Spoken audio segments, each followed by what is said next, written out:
अस्सलाम वालेकुम वरहमतुल्लाहि वबरकातुह। कैसे हो प्यारे प्यारे हंसमुख बच्चों? यकीनन अल्लाह के फजलो करम से बिल्कुल ठीक होंगे। आज की कहानी शुरू करने से पहले दुआ करते हैं। ए अल्लाह, हमारे वो सब गुनाह माफ कर दे जो नेमतों को बदल कर उन्हें आफत बना देते हैं। ए अल्लाह, हमारे वो सब गुनाह माफ कर दे जो दुआएं कबूल नहीं होने देते। ए अल्लाह, हमारे वो सब गुनाह माफ कर दे जिनकी वजह से रहमत की उम्मीद खत्म हो जाती है। ए अल्लाह, हमारे वो सब गुनाह माफ कर दे जो मुसीबतें नाजिल करते हैं। हमारे वो सब गुनाह माफ कर दे जो हमने जानबूझकर किए हैं, उन सारी खताओं से दरगुजर कर जो हमने भूले से की हैं। या अल्लाह, हमें 5 वक्त का नमाजी बना दे और हमें जहन्नम की आग से बचा। आमीन। आज की कहानी का अनवान है खुशकिस्मत नाबीना। अब्दुल्ला बड़ा खुशकिस्मत नाबीना था, इसलिए कि अल्लाह ताला ने उसे इल्म और हिकमत और जहानत की खुसूसी नेमतों से नवाजा था और वो अपनी इस हिकमत और जहानत की बरकत से खुशहाल जिंदगी गुजार रहा था और सवाए अल्लाह ताला के किसी का मोहताज नहीं था। उसने अपना दवाखाना खोल रखा था जिस पर लोगों की भीड़ लगी हुई थी। उसे इस दवाखाने से अच्छी खासी आमदनी हो जाती थी। उसने एक खूबसूरत सा मकान बना रखा था जिसके साथ एक खूबसूरत बाग भी था। एक दिन की बात है कि उसे आमदनी में खूब मुनाफा हुआ। उसने सोचा कि ये रकम किसी महफूज जगह रखनी चाहिए, कहीं चोरी ना हो जाए।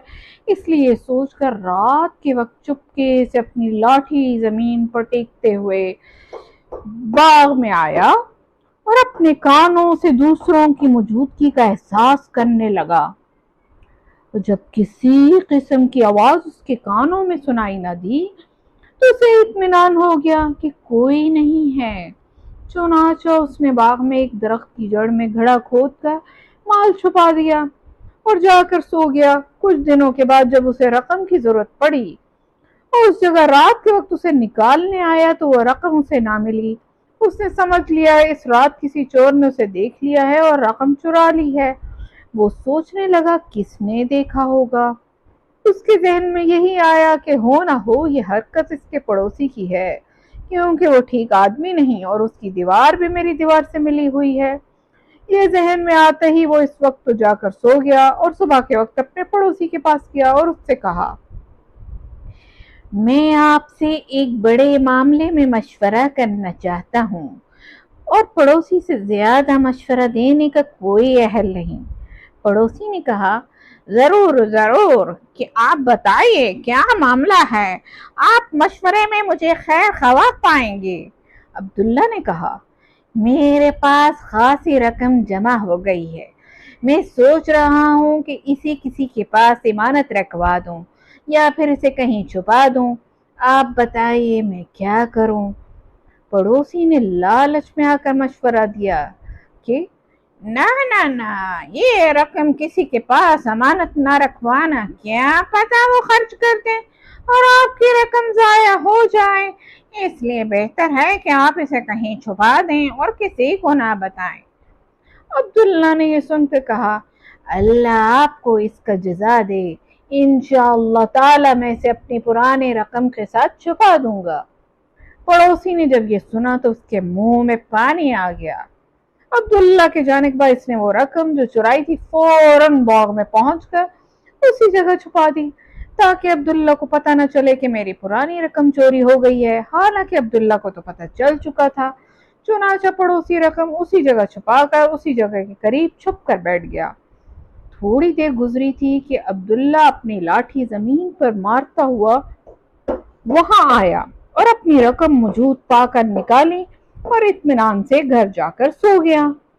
इधर चोर पड़ोसी ने अपनी जगह से ये सोच कर निकला, आज तो बड़ी रकम हाथ लगेगी। उसके जहन में ये था कि अब्दुल्ला ने इसी जगह शायद दूसरी रकम भी रख दी है, लेकिन ये क्या, वहां रकम का नाम और निशान भी न था, बल्कि एक लिफाफा था जिस पर लिखा था, जो आदमी अपनी जहानत से सोच कर काम करता है नामुमकिन है कि उस पर बिला सोचे समझे काम करने वाले गालिब आ जाएं। प्यारे बच्चों, जहानत अल्लाह ताला की बड़ी नेमत है। इस नेमत की हिफाजत का तरीका ये है कि इसको सही इस्तेमाल किया जाए। مثلا ان ذہانت کے ذریعے اچھے اچھے کام کیے جائیں جس سے اللہ تعالیٰ خوش ہوں اور دوسرے لوگ بھی۔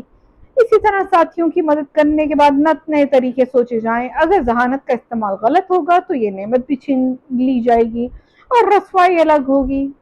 پیارے بچوں، یقیناً آپ کو کہانی پسند آئی ہوگی۔ کل پھر ملیں گے انشاءاللہ ایک نئی کہانی کے ساتھ۔ السلام علیکم ورحمۃ اللہ وبرکاتہ۔ پیارے بچوں، آپ نے خوش قسمت نابینا کہانی سنی۔ کیا آپ ان سوالوں کے جواب دے سکتے ہیں؟ سوال نمبر 1، خوش قسمت نابینا نے اپنی رقم کہاں چھپائی تھی؟ آپشن نمبر 1، بیڈ کے نیچے۔ آپشن نمبر 2، الماری کے نیچے۔ آپشن نمبر 3، درخت کی جڑ کے نیچے۔ سوال نمبر 2، پڑوسی کیسا آدمی تھا؟ آپشن نمبر 1، خوبصورت۔ آپشن نمبر 2، اچھا آدمی۔ آپشن نمبر 3، برا آدمی۔ سوال نمبر 3، پڑوسی کو دوبارہ درخت کی جڑ سے کتنے پیسے ملے؟ آپشن نمبر 1، نہیں ملے۔ آپشن نمبر 2، بہت زیادہ ملے۔ آپشن نمبر 3، تھوڑے سے ملے۔